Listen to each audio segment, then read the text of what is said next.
Good morning all of you. आज सोनमोनू classes में आपका स्वागत है। आज मैं आपके लिए लाया हूँ दिनांक 27/11/2022 के करंट अफेयर्स। तो सबसे पहले संविधान दिवस। भारत में संविधान दिवस कब मनाया जाता है? संविधान दिवस को इंग्लिश में कॉन्स्टिट्यूशन डे कहते हैं। ठीक है, तो आंसर है इसका 26 नवंबर 2015 से 26 नवंबर को 1949 में संविधान सभा द्वारा भारत के संविधान को अपनाने के उपलक्ष्य में संविधान दिवस के रूप में मनाया जाता है। इस दिन को कानून दिवस या लॉ डे के रूप में भी मनाया जाता है। संविधान दिवस को लॉ डे के रूप में भी मनाया जाता है। इस दिन हुए कार्यक्रमों के दौरान प्रधानमंत्री श्री नरेंद्र मोदी द्वारा ई कोर्ट परियोजना के तहत virtual justice clock, USTIS mobile app 2.0, digital court, S3WS वेबसाइटों सहित नई पहलों की शुरुआत की गई है।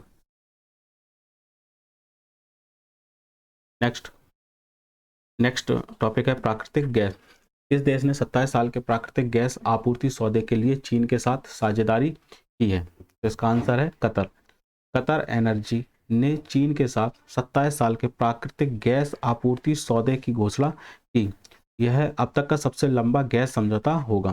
सरकारी ऊर्जा कंपनी अपनी नई नॉर्थ फील्ड ईस्ट परियोजना से China petroleum and chemical corporation Sinopec को सालाना 4 मिलियन टन तरलीकृत प्राकृतिक गैस भेजेगी। नेक्स्ट टॉपिक है नाइट स्काई अभ्यारण्य।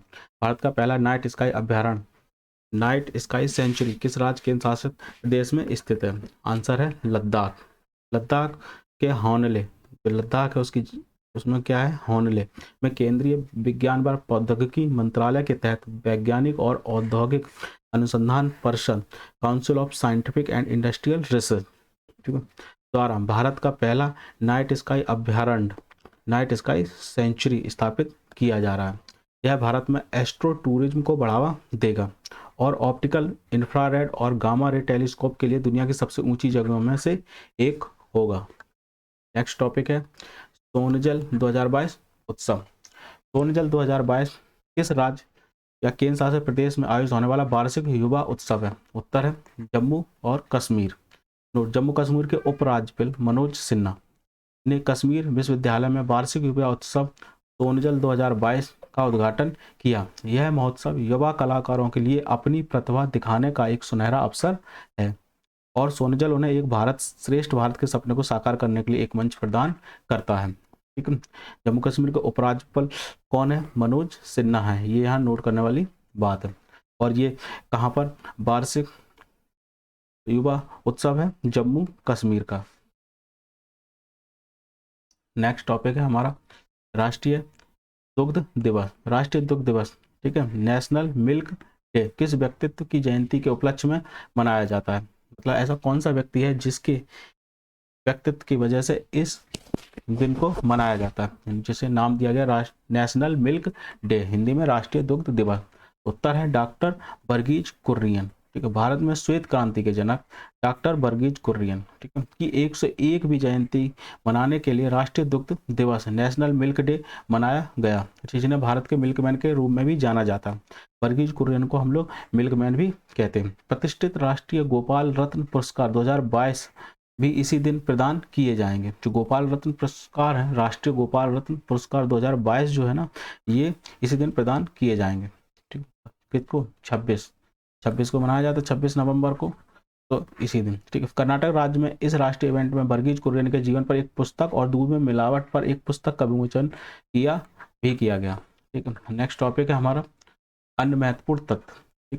25 नवंबर को महिलाओं के खिलाफ हिंसा के उन्मूलन के लिए अंतर्राष्ट्रीय दिवस मनाया गया। अमेरिका स्थित मॉर्निंग कंसल्ट द्वारा जारी ग्लोबल लीडर अप्रूवल रेटिंग के अनुसार पीएम मोदी 77% की अप्रूवल रेटिंग के साथ दुनिया के सबसे लोकप्रिय नेता हैं।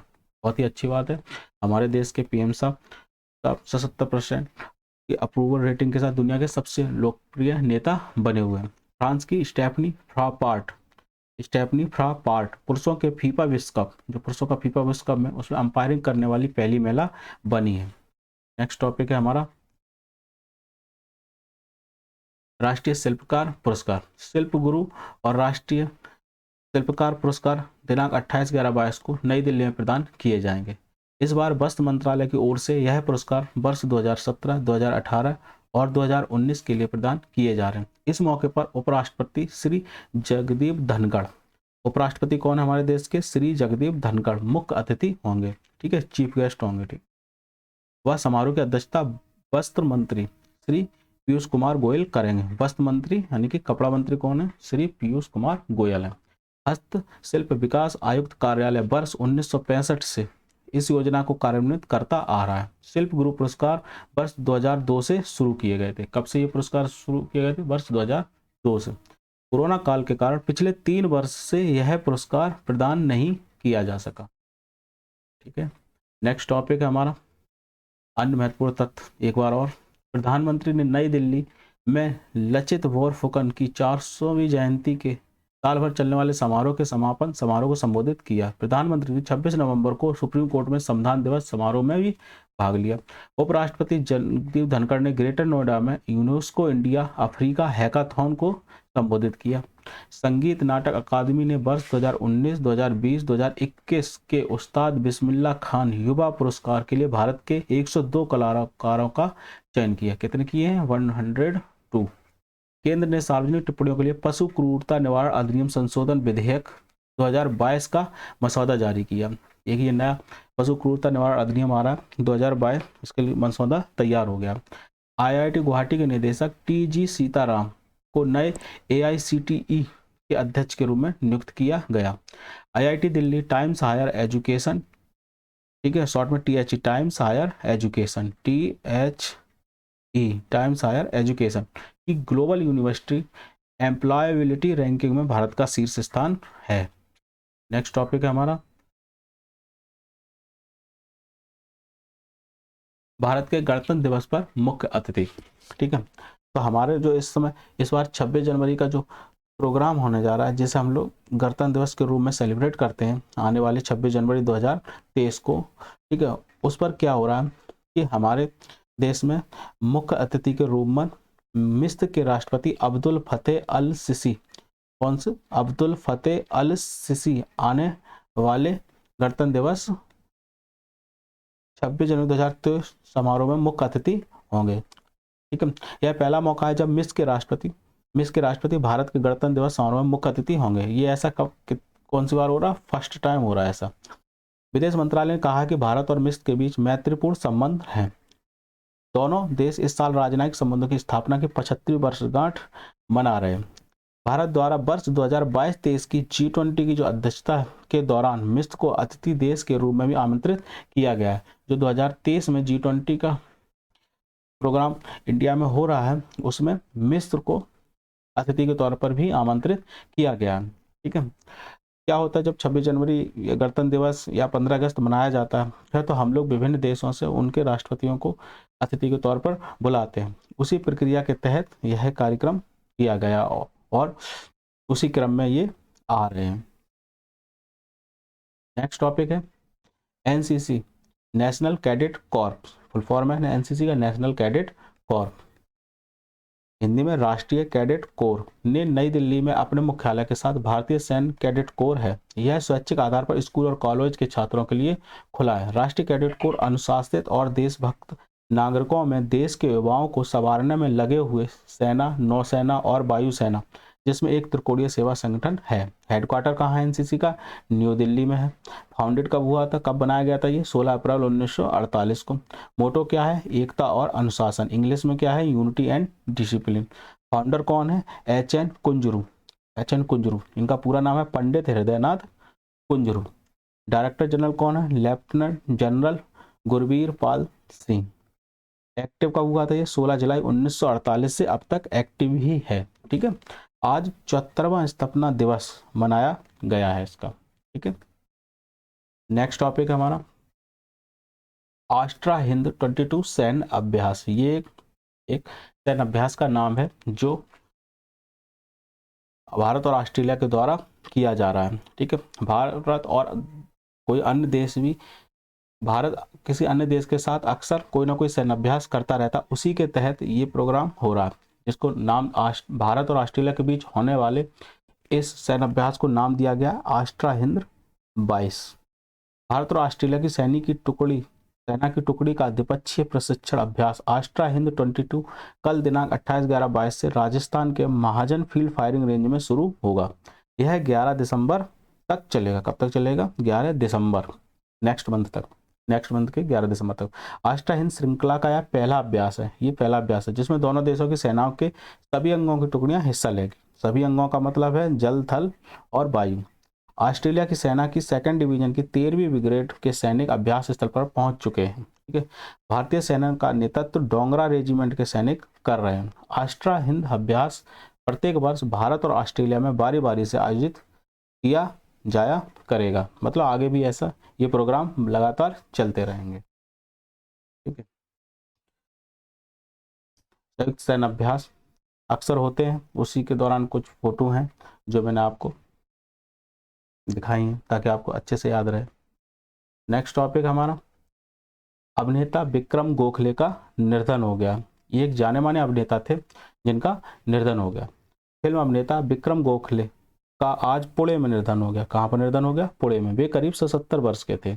मराठी टीवी धारावाहिक तुझेच मी गीत गात आहे और मराठी फिल्म गोदावरी में इन्होंने आखिरी बार अभिनय या काम किया था। 50 वर्षों से अधिक के फिल्मी कैरियर में गोखले ने टेलीविजन, थिएटर और सिनेमा के क्षेत्र में अपनी धाक जमाई। अच्छा नाम कमाया उन्होंने 100 से ज़्यादा मराठी और हिंदी फिल्मों तथा नाटकों में अभिनय किया। उन्होंने करीब 25 टेलीविजन धारावाहिकों में भी काम किया। उनका धारावाहिक नाटक बैरिस्टर विक्रम काफ़ी लोकप्रिय हुआ था। कौन सा हुआ था? नाटक जो इनका था धारावाहिक या नाटक बोल लो इसे, बैरिस्टर विक्रम। ठीक है, ये जो है काफ़ी लोकप्रिय हुआ था जिसमें उन्होंने लगातार 8 वर्षों तक अभिनय किया था। कब तक इनका एक्टिंग करते रहे इसमें? 8 वर्षों तक। ठीक है, तो ये न्यूज है, नहीं रहे प्रख्यात अभिनेता विक्रम गोखले। ठीक है, नेक्स्ट टॉपिक, अब विक्रम गोखले की ये इमेज है, आप लोग देख लें, कई फिल्मों में आपने देखा होगा अगर इस चेहरे को पहचानते हो। और इनकी एक काफ़ी फेमस फिल्म रही है मिशन मंगल। मिशन मंगल में इन्होंने एक्टिंग की है। ठीक है, नेक्स्ट टॉपिक है G20 से संबंधित महत्वपूर्ण तथ्य। ठीक है, G20 देशों का एक समूह है जिसे G20 नाम दिया गया है। ठीक है, उससे महत्वपूर्ण कुछ तथ्य। प्रधानमंत्री नरेंद्र मोदी ने कहा है कि G20 की विश्व जनसंख्या में 2/3, विश्व व्यापार में 3/4 और विश्व सकल घरेलू उत्पाद में 85% की भागीदारी है। इसकी G20 मतलब जो देश G20 के अंतर्गत आते हैं उनकी 85% भागीदारी है। मोदी जी ने यह भी कहा कि भारत ने एक धरा, एक परिवार और एक भविष्य का नारा दिया है। ठीक है, एक धरा, एक परिवार और एक भविष्य का नारा दिया है जो वसुधैव कुटुंबकम के प्रति हमारे संकल्प को प्रदर्शित करता है। ठीक है, प्रधानमंत्री श्री नरेंद्र मोदी ने तेलंगाना के राजन्ना सिरसिल्ला जिले के एक बुनकर येल्धी हरिप्रसाद गारू, कौन से? येल्धी हरिप्रसाद गारू की चर्चा की जिन्होंने उन्हें G20 का प्रतीक चिन्ह यानी लोगो अपने हाथों से बुनकर भेजा। ये G20 का लोगो है, इसको एक बुनकर हैं जिनका नाम है येल्धी हरिप्रसाद गारू, इन्होंने हाथों से बुनकर भेजा। ठीक है, जिसकी उन्होंने काफ़ी प्रशंसा की है। इसी के साथ आज का हमारा करंट अफेयर्स के टॉपिक समाप्त होते हैं। आप लोगों से अनुरोध है कि आपको हमारा ये करंट अफेयर्स का वीडियो कैसा लगा। अगर आपको पसंद आया है तो लाइक और सब्सक्राइब अवश्य करें। Thank you.